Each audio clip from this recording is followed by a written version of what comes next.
Good evening and thanks for joining us. After months of generating damaging headlines, the federal Conservatives are taking a new tack on the Senate expense scandal. They want to open the books to the Auditor General for a comprehensive review of every dollar members of the upper chamber have spent.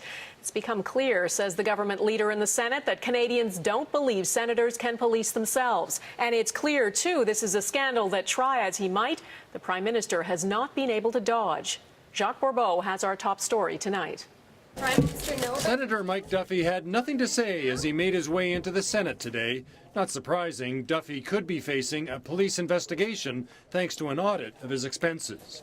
And now the entire Senate is facing a similar probe.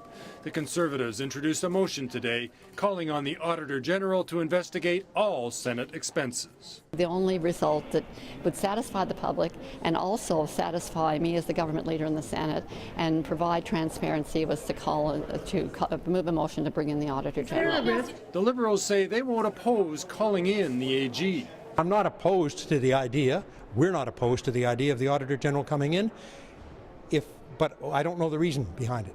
One Liberal senator says if this is such a good idea, why stop at the Senate? If you're going to have this, and it has to be all of Parliament, if you're going to have the Auditor General in here, nobody should be afraid.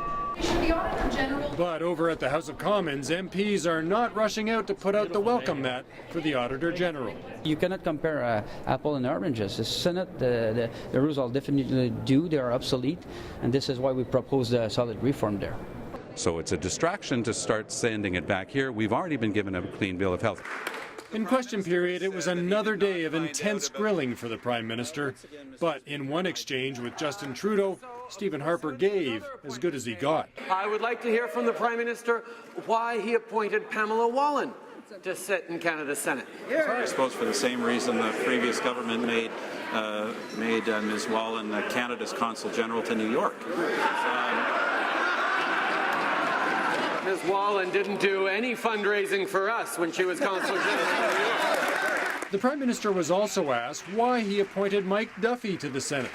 Harper called it an interesting question, but didn't offer an explanation why he thought Mike Duffy was a good addition to the Conservative team in the Senate. Jacques Bourbeau, Global News, Ottawa.